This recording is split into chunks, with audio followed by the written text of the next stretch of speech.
and welcome to another video. I'm at a little station on the Japan Sea coast today, and the station is called Maji. More about that later. This weekend the weather was supposed to be glorious blue skies, and as you can see, it's not. Still, I'm here. It's a 7-hour journey from Saijo, so I'm going to make the most of the 2 hours I have here at this station. You can probably see that there's not much to this station. There's a platform, a simple waiting room, and that's about it. And around the station too, there doesn't seem to be very much of note. It's a fairly rural little place. Nobody got on the train as I got off, and I was the only person to get off. I don't think it's a very well used station. So, you might reasonably ask, why have I travelled 7 hours from Saijo to come to this little station? Well, there are two reasons. One of them is this. From the station platform, you can see the expanse of the Japan Sea. I was rather hoping it would be a blue sky and the sea would reflect that blue. Unfortunately, today it's a grey sky, and the sea is also pretty grey. But this view, or what I hoped would be this view, was certainly one of the reasons I came here. Another reason I've come all this way to this station is because of the station name. As you can see, it's called, as I said earlier in fact, it's called Maji. And if you look at the kanji, it's written with the two characters for horse and road. Fair enough. However, in Japanese, many words have multiple meanings.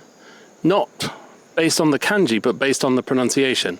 And in actual fact, Maji means, really? You serious? It's a sort of expression that people use when they doubt something or they're surprised about something. So, the station name, in terms of its kanji, is nothing special, but in terms of its pronunciation, well, it's a little bit interesting. And in actual fact, if we just move along here, there's, again, a slightly interesting station board. It says, up at the top it says, Maji desu. And then the big red letters say, Maji? So, sort of translating that into English, this is Maji. Serious? Well, yeah, maybe. After all, it wasn't quite worth the 7-hour journey, but still, I thought it was interesting.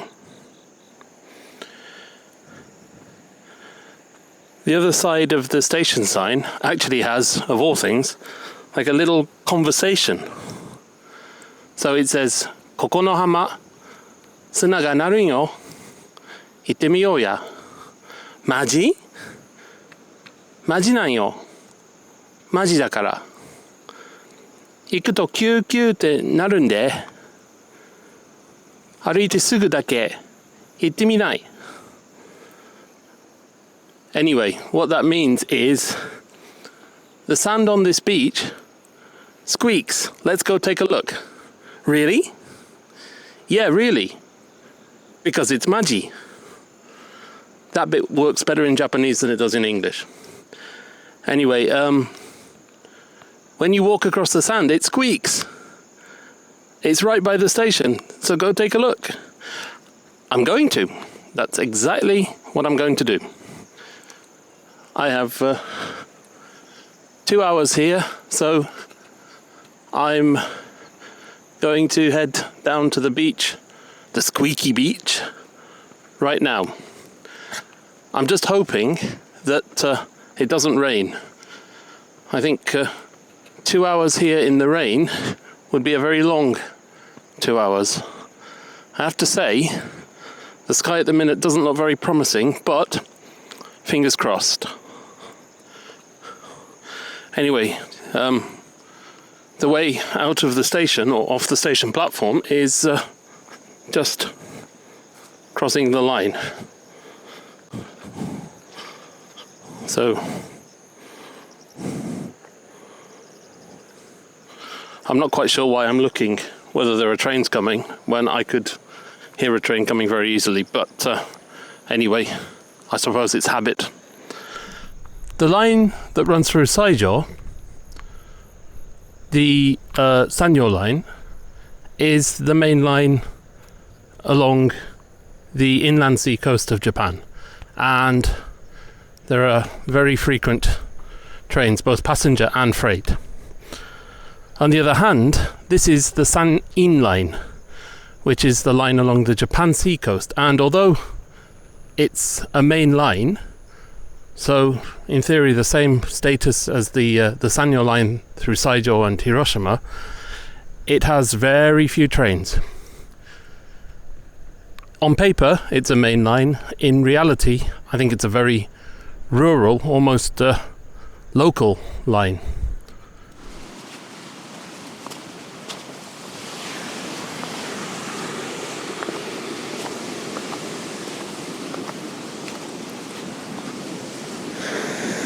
So the thing on the station sign about the beach being really close to the station certainly was no lie. It was maybe a minute's walk, and part of that was because I couldn't find the path to the beach. I think if this were a nice day, it would be a really, really beautiful place to get off the train and spend a couple of hours.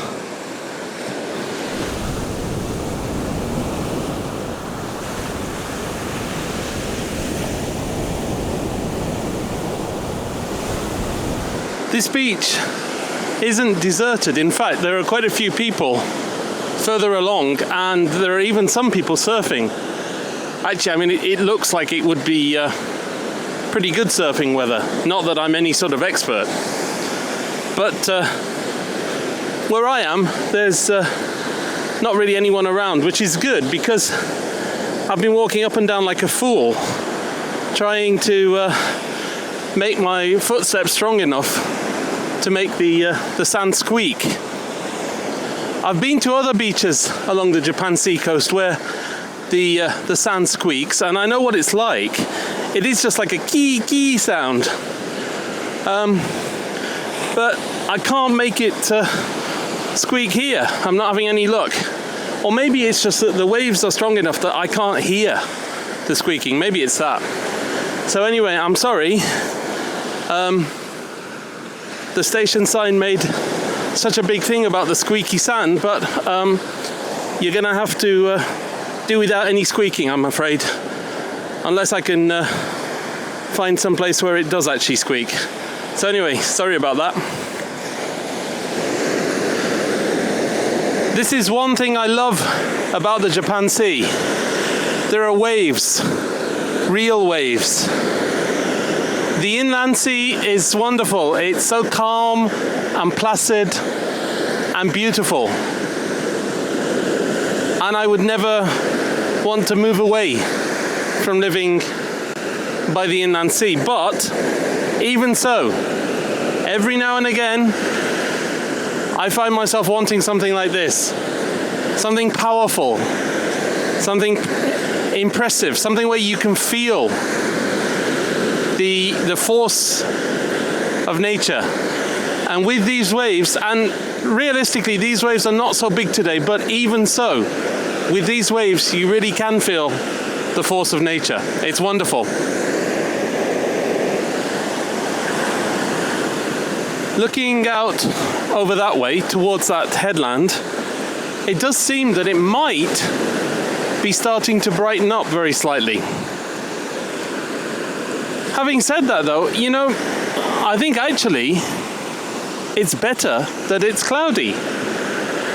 In some way it seems to suit these rough seas better than a beautiful blue sky might.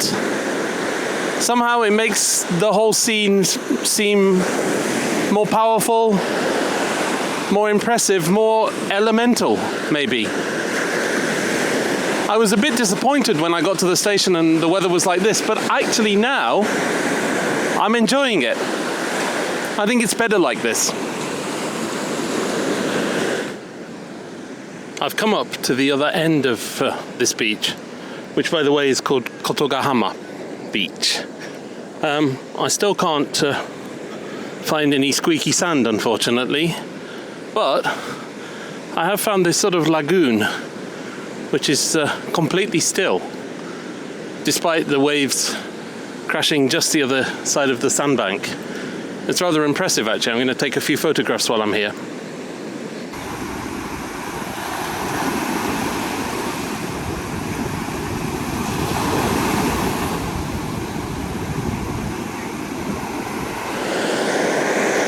Maybe it's just my imagination, but the waves certainly seem to be becoming stronger than they were before. I think judging from the clouds, there must have been some sort of storm out to sea, and maybe that's affected the waves.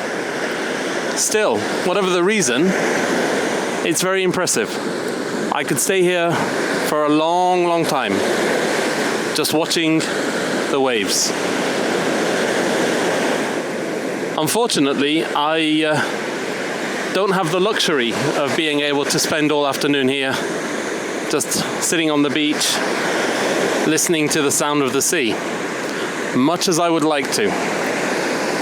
From Maji Station, I need to head on towards Izumo, which is another couple of hours, maybe slightly longer, along the coast.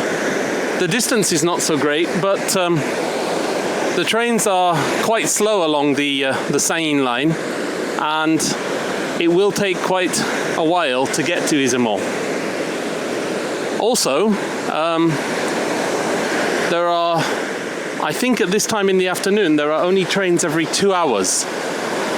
My train is in about 15-20 minutes, and I really don't want to miss that one. So, as I say, much as I would like to stay here, I think it's time to say goodbye to the Japan Sea and Kotogahama Beach and head back to the railway station.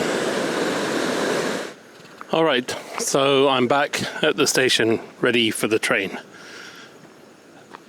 It certainly did look like out to sea it was raining pretty heavily, but luckily I got to the beach, got to take my photographs and got back to the railway station without getting rained on at all, which was lucky. So anyway, the train is in a few minutes, but I've just noticed one last thing about this railway station. This little sign here. So this is just a simple sign telling you which platform is for which train. However, the destinations which it shows sort of speak of a time when this was much more a long distance line rather than a rural, local line. So to the left, the two stations shown are Hamada, which is fair enough. I caught the train from Hamada this lunchtime. But then the second station is Shimonoseki. I think you would need quite a few changes of trains to get to Shimonoseki now. Presumably at one time there were direct trains all the way as far as Shimonoseki, but not now. And then to the right, the two stations shown are Yonago, which maybe... Actually, no, I don't think there are. No, there are. There are a few, maybe 2 or 3 trains that go as far as Yonago each day. But then the second station shown is Osaka, Well, this line does ultimately go as far as Kyoto and then on to Osaka, but I wonder how many years it's been since there have been trains that serve this area and then go all the way on to Kansai, to Kyoto and Osaka. I would say quite a few decades probably. I'm not sure, but that would be my guess. Anyway, it's just unfortunately another sign of how this line has gone from being basically the equal to the Sanyo line through Hiroshima, Saijo, etc., to being a line which is long in distance, but is not any longer long distance. Too many longs in that sentence, but hopefully it makes sense. Yeah, anyway, it's just a reminder of how things used to be, I suppose. All right, it's only a couple of minutes until the train comes now, so I think I'd better finish this video. It's a shame in a way that the weather wasn't quite as good as I'd hoped, but as I said when I was on the beach, in a way I think a grey, cloudy sky, an almost menacing sky you might say, sort of suits the Japan Sea better. And certainly I really enjoyed my walk along the beach. I hope you've enjoyed this video. I hope you've enjoyed seeing Maji Station and Kotogahama Beach for that matter as well. Thank you as ever for watching, and I hope to see you again in another video very soon. Bye for now.